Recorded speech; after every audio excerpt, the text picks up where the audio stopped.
Item ಯಾವುದೇ ಇರಲಿ try ಮಾಡಿ ಆಚಿ ಚಿಕನ್ ಮಸಾಲಾ. ಮನೆಯಲ್ಲಿ ಗ್ಯಾಸ್ ಗೀಸರ್ ಬ್ಲಾಸ್ಟ್ ಆಗಿದೆ, 3 ಗಾಯಗೊಂಡಿದ್ದಾರೆ. ಧಾರವಾಡ ಜಿಲ್ಲೆ ಅಣ್ಣಿಗೇರಿ ಪಟ್ಟಣದಲ್ಲಿ ಆಗಿರುವಂಥ ಘಟನೆ ಇದು.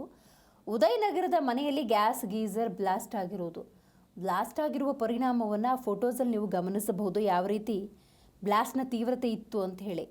ಉದಯನಗರದ ಮನೆಯಲ್ಲಿ ಸಿಲಿಂಡರ್ ಬ್ಲಾಸ್ಟ್ ಆಗಿರುವುದು. ಮೊಹಮ್ಮದ್ ಅಲಿ ಅನ್ನೋರಿಗೆ ಸೇರಿದಂತಹ ಮನೆಯದು. ಬ್ಲಾಸ್ಟ್ ಆದಾಗ ಮನೆಯಲ್ಲಿ ಕುಟುಂಬಸ್ಥರು ಇರುತ್ತಾರೆ. ಬ್ಲಾಸ್ಟ್ ಆದ ಪರಿಣಾಮ ಮನೆ ಗೋಡೆಯ ಕುಸಿತವಾಗಿದೆ. ತಾಯಿ, 2 ಮಕ್ಕಳು ಕಿಮ್ಸ್ ಆಸ್ಪತ್ರೆಗೆ ದಾಖಲಾಗಿದ್ದಾರೆ. ಅಣ್ಣಿಗೇರಿ ಪೊಲೀಸ್ ಠಾಣಾ ವ್ಯಾಪ್ತಿಯಲ್ಲಾಗಿರುವಂತಹ ಘಟನೆ ಇದು. ಪಟ್ಟಣದ ಉದಯನಗರ ಮನೆಯಲ್ಲಿ ಆಗಿರುವಂತಹ ಸಿಲಿಂಡರ್ ಸ್ಫೋಟ. ಮೊಹಮ್ಮದ್ ಅಲಿ ಧಾರವಾಡ ಅನ್ನೋರಿಗೆ ಸೇರಿದಂತಹ ಮನೆ ಇದು. ಸಿಲಿಂಡರ್ ಬ್ಲಾಸ್ಟ್ ಆದಾಗ ಕುಟುಂಬಸ್ಥರು ಎಲ್ಲರೂ ಕೂಡ ಮನೆಯಲ್ಲೇ ಇರ್ತಾರೆ. 3 ಗಂಭೀರವಾಗಿ ಗಾಯಗೊಂಡಿದ್ದಾರೆ. ಬ್ಲಾಸ್ಟ್ ತೀವ್ರತೆ ಎಷ್ಟಿತ್ತು ಅಂದರೆ ಗೋಡೆ ಕುಸಿದು ಹೋಗಿದೆ. ಅಕ್ಕಪಕ್ಕದ ಮನೆಯ ಬಳಿ ಮನೆಯ ಅವಶೇಷಗಳು ಬಿದ್ದಿದ್ದಾವೆ. ತಾಯಿ ಮತ್ತು 2 ಮಕ್ಕಳಿಗೆ ಕಿಮ್ಸ್ನಲ್ಲಿ ಚಿಕಿತ್ಸೆಯನ್ನು ಒದಗಿಸಲಾಗ್ತಾ ಇದೆ. ಅಣ್ಣಿಗೇರಿ ಪೊಲೀಸ್ ಠಾಣಾ ವ್ಯಾಪ್ತಿಯಲ್ಲಿ ನಡೆದಿರುವಂತಹ ಘಟನೆ ಇದು.